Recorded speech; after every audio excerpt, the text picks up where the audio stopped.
بسم اللہ الرحمن الرحیم۔ السلام علیکم۔ آج میں آپ کو بسم اللہ کی برکات کے بارے میں بتاؤں گی۔ بسم اللہ شریف، جس کو تسمیہ بھی کہتے ہیں، یہ قرآن مقدس میں سورتوں کے ساتھ نازل ہوئی۔ ہر سورت مبارکہ بسم اللہ سے شروع ہوتی ہے، مگر سورہ توبہ سے پہلے یہ نازل نہیں ہوئی، اس لیے کہ یہ سورہ توبہ کے شروع میں نہیں لکھی گئی۔ قرآن پاک کا آغاز بسم اللہ شریف سے اس لیے ہوتا ہے کہ اللہ تعالیٰ کا نام برکت والا اور شیطان کو بھگانے والا ہے۔ یہ مہر لگ جاتی ہے کہ اب قاری کے پاس شیطان نہیں آ سکتا۔ اب تو یہ دور آ گیا ہے کہ گھروں میں قرآن پاک کی تلاوت نہیں ہوتی، ہر کام سے پہلے بسم اللہ پڑھنا بھول گئے ہیں۔ گھروں میں بے برکتی کیوں ہے؟ اس لیے کہ ہم اسلام اور قرآن سے دور ہو گئے ہیں۔ خدارا، اپنے گھروں کو قبرستان نہ بناؤ، بچوں کو قرآن مقدس کی تلاوت کا عادی بناؤ۔ بچوں اور بچیوں کو تب ہی تلاوت قرآن کا شوق ہوگا جب آپ خود صبح شام تلاوت قرآن کے عادی ہوں گے، کیونکہ اولاد زیادہ تر ماں باپ کی نقل کرتی ہے۔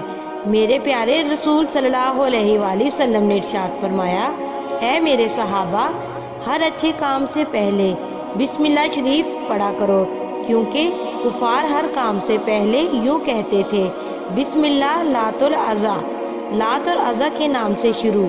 لیکن تم جب بھی کوئی کام کرو تو یہ کہو، بسم اللہ الرحمن الرحیم۔ حضور اکرم صلی اللہ علیہ وآلہ وسلم معراج کی رات جنت میں تشریف لے گئے۔ آپ نے وہاں 4 نہریں دیکھیں، شہد، دودھ، شراب اور پانی کی ہر نہر جس تون سے نکلتی تھی، وہاں بسم اللہ الرحمن الرحیم لکھا تھا۔ بسم اللہ کی میم سے پانی جاری تھا، اللہ کی ہے سے دودھ جاری تھا، رحمان کی نون سے شراب جاری تھی، رحیم کی میم سے شہد جاری تھا۔ حضور اکرم صلی اللہ علیہ وآلہ وسلم نے پوچھا، اے باری تعالیٰ، یہ نہریں کن کے لیے جاری کی گئی ہیں؟ تو اللہ تعالیٰ نے فرمایا، اے میرے پیارے محبوب، آپ کی امت کے لیے، وہ لوگ جو ہر اچھے کام سے پہلے بسم اللہ پڑھیں گے، یہ ان کے لیے تیار کی گئی ہیں۔ شیخ سعدی رحمۃ اللہ علیہ نے یہ حکایت لکھی ہے کہ یہودی کی بیٹی نے سنا کہ ہر کام سے پہلے جو بسم اللہ شریف پڑھے تو اس کے کام میں برکت ہوتی ہے، وہ کام خراب نہیں ہوتا اور پورا ہو جاتا ہے۔ اس نے ہر کام سے پہلے بسم اللہ کا ورد شروع کر دیا۔ اس کا علم یہودی کو ہو گیا، وہ بہت پریشان ہوا اور اس نے خیال کیا کہ کہیں میری بیٹی مسلمان تو نہیں ہو گئی۔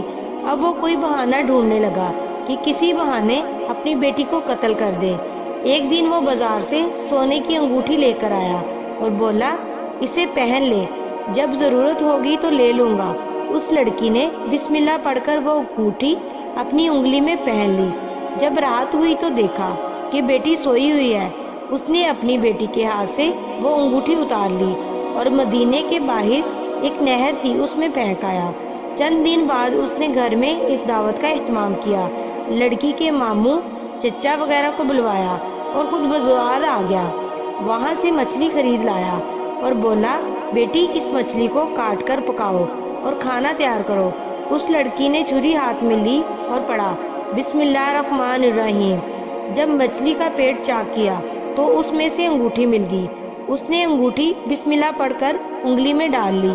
کھانا تیار ہو گیا، سب رشتہ دار جمع ہو گئے۔ اب کھانے سے پہلے یہودی نے اپنی بیٹی کو بلایا اور کہا، بیٹی وہ انگوٹھی لاؤ جو میں نے تم کو دی تھی۔ اس کا خیال تھا کہ وہ انگوٹھی نہ دے سکے گی تو میں اسے بہانے سے مجرم قرار دے کر قتل کر دوں گا، مگر اس کا خیال غلط ثابت ہوا۔ جب اس نے انگوٹھی طلب کی تو بیٹی نے فوراً بسم اللہ شریف پڑھ کر انگلی سے اتار کر باپ کے ہاتھ پر رکھ دی۔ یہودی حیران ہو گیا اور بولا، بیٹی یہ کیا؟ میں تو اس انگوٹھی کو نہر میں پھینک آیا تھا۔ بیٹی بولی، بابا جان، یہ صرف بسم اللہ کی برکت ہے۔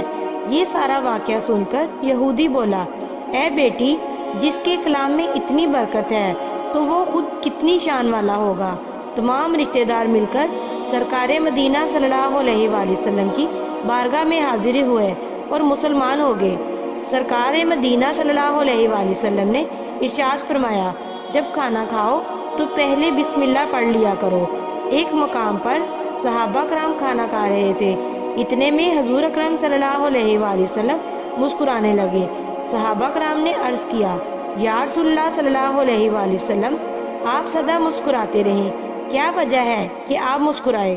حضور اکرم صلی اللہ علیہ وآلہ وسلم نے ارشاد فرمایا، جب کھانا شروع ہوا تو ایک صحابی نے کھانے سے پہلے بسم اللہ نہیں پڑھی، اسے بعد میں یاد آیا تو اس نے کہا بسم اللہ اول و آخر۔ شیطان اس صحابی کے ساتھ کھانا کھا رہا تھا۔ جب اس نے بسم اللہ پڑھی تو اب شیطان کہہ کر رہا ہے، اب قرآن پڑھا ہوا کھانا میرے اندر چلا گیا۔ اس کی یہ کوفت دیکھ کر میں مسکرانے لگا۔ ثابت ہوا جس کھانے پر بسم اللہ پڑھی جائے اسے شیطان نہیں کھاتا۔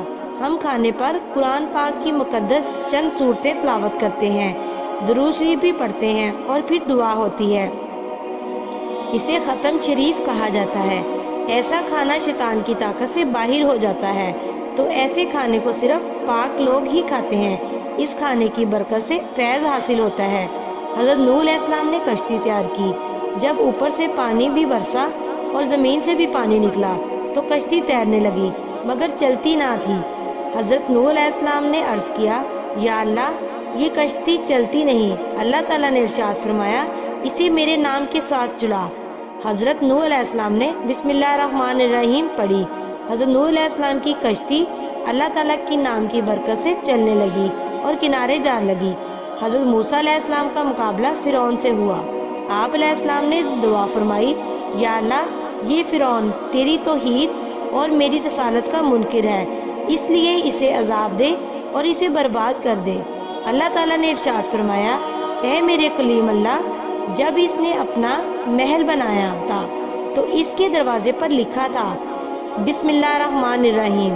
مجھے حیا آتی ہے جس محل کے دروازے پر میرا نام لکھا ہوا ہو میں اس محل میں اسے عذاب دوں، اس لیے میں فرعون کو اس محل سے باہر نکال کر عذاب دوں گا اور دریا میں غرق کر دوں گا۔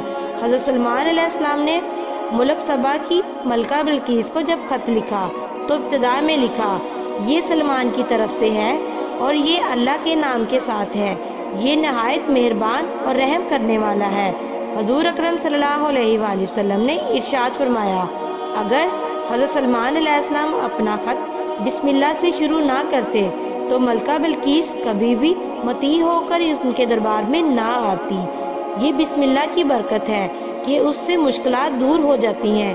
حضرت عیسیٰ علیہ السلام قبرستان میں سے گزرے، دیکھا تو ایک قبر والے کو عذاب ہو رہا ہے۔ پھر چند دن کے بعد وہاں سے گزرے تو اسی قبر کے اندر دیکھا وہ قبر جنت کا باغ بنی ہوئی تھی۔ حضرت عیسیٰ علیہ السلام نے اللہ تعالیٰ سے سوال کیا، یا اللہ پہلے اس قبر میں آگ ہی آگ تھی لیکن اب اس قبر میں خوشبو ہی خوشبو ہے، اس کی کیا وجہ ہے؟ اللہ تعالیٰ نے ارشاد فرمایا، یہ مرنے والا بہت گناہگار تھا، گناہوں کی وجہ سے عذاب قبر میں مبتلا تھا، مگر جب یہ دنیا میں تھا تو اس کی بیوی حاملہ تھی۔ اس نے کہا تھا کہ اگر بیٹا ہوا تو میں اسے حافظ قرآن بناؤں گا، مگر اس کی زندگی نے مہلت نہ دی اور وہ مر گیا۔ پھر اس کے وہاں بیٹا پیدا ہوا، آج اس کا بیٹا کتاب اللہ پڑھنے کے قابل ہوا ہے۔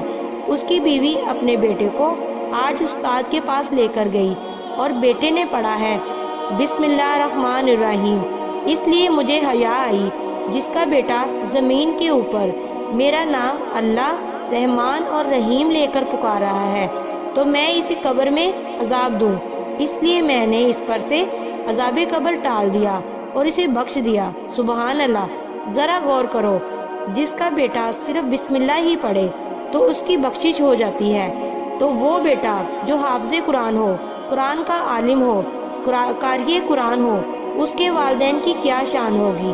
اس لیے اپنی اولاد کو قرآن پڑھنے والا بناؤ تاکہ تمہاری نجات ہو جائے اور تمہارا مرتبہ بلند ہو جائے، تمہارا مقام جنت میں بن جائے، تمہاری بخشش کا سامان ہو جائے۔ ہرکل بادشاہ روم نے خلافت فاروقی میں روم سے ایک قاصد روانہ کیا اور پیغام بھیجا، اے امیر المومنین، حضرت عمر فاروق میرے سر میں شدید درد رہتا ہے، کوئی نسخہ تجویز فرما دے۔ حضرت عمر فاروق رضی اللہ تعالیٰ عنہ نے ایک چھوٹا سا کاغذ طے کر قاصد کو دے دیا اور فرمایا، شاہ روم سے کہنا اسے کپڑے میں باندھ کر سر پر باندھے، سر کا درد فوراً بند ہو جائے گا۔ شاہ روم نے ایسا ہی کیا، سر کا درد جاتا رہا۔ جب بھی سر میں درد ہوتا وہ اس کاغذ کو کپڑے میں باندھ کر سر پر باندھ لیتا اور اس کا درد دور ہو جاتا۔ ایک دن اس نے سوچا، دیکھوں اس کاغذ پر کیا لکھا ہے۔ جب اس نے کاغذ کی تہہ کو کھولا تو اس پر یہ لکھا ہوا تھا، بسم اللہ الرحمن الرحیم۔ حضرت خالد بن ولید، جن کو سیف اللہ یعنی اللہ کی تلوار کا خطاب خود پیارے رسول صلی اللہ علیہ وآلہ وسلم نے دیا تھا، ان کے پاس بہت سارے عیسائی آئے۔ آپ نے ان سے بات چیت کی، اسلام کی حقانیت بتائی۔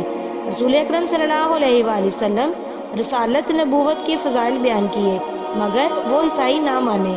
ان عیسائیوں کا ایک سردار تھا، اس نے کہا، اے خالد بن ولید، ساری باتیں چھوڑو، یہ زہر کی بوتل، اس کو اگر تو پی لے اور تجھے کچھ نہ ہو تو اسلام کی حقانیت ثابت ہو جائے گی اور ہم سارے مسلمان ہو جائیں گے۔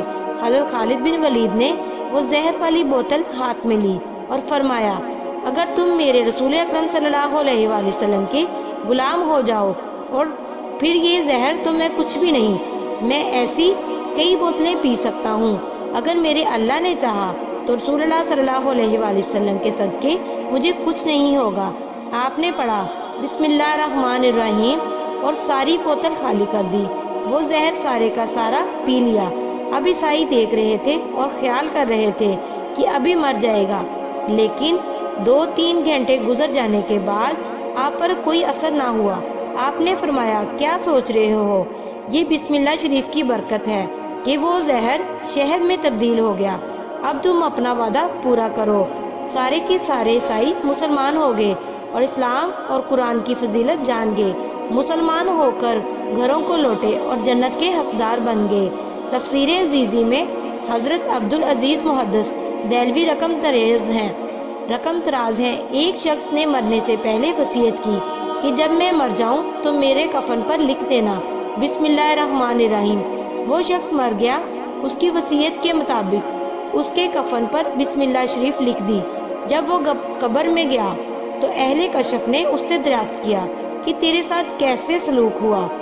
وہ بولا، میری قبر میں منکر نکیر آئے، انہوں نے کفن دیکھا تو اللہ تعالیٰ سے عرض کیا کہ اے اللہ، یہ بندہ اپنے سینے پر تیرے نام لکھوا لایا ہے، اللہ رحمان رحیم، اس کا حساب کتاب کیسے لیں؟ تو اللہ تعالیٰ کا حکم آیا، اے فرشتوں، اسے چھوڑ دو، اسے میں نے بخش دیا ہے۔ سبحان اللہ۔ ہم کفن پر پورا کلمہ شریف بسم اللہ شریف لکھتے ہیں تاکہ اس کی بخشش ہو جائے۔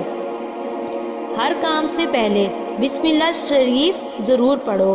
بچوں کو دودھ پلاؤ تو بسم اللہ پڑھو کر، آٹا گوندو تو بسم اللہ پڑھ کر، روٹی پکاؤ تو بسم اللہ پڑھ کر، سالن پکاؤ تو بسم اللہ پڑھ کر، گھر میں داخل ہو تو بسم اللہ پڑھ کر، کپڑے پہنو تو بسم اللہ پڑھ کر، کھانا کھاؤ تو بسم اللہ پڑھ کر، کتاب پڑھنے لگو تو بسم اللہ پڑھ کر، پانی پینے لگو تو بسم اللہ پڑھ کر، جنت میں اپنے محل بناؤ، برکات اور فیضان سے اپنے دامن بھر لو۔ اللہ تعالی ہم سب کو اچھے کام کرنے کی توفیق عطا فرمائے اور شیطان کی شر سے بچائے، وہ ہمیں اپنی پناہ میں رکھے، آمین۔ امید ہے کہ آج کی ویڈیو آپ کو پسند آئی ہوگی۔ ویڈیو پسند آئی ہو تو ویڈیو کو لائک اور شیئر ضرور کریں اور بیل آئیکن ضرور پریس کریں تاکہ ہر نئی آنے والی ویڈیو کا نوٹیفیکیشن آپ کو بر وقت مل سکے۔ اس طرح کی اسلامی ویڈیوز دیکھنے کے لیے ہمارے چینل کو ضرور سبسکرائب کر لیں۔ جزاک اللہ۔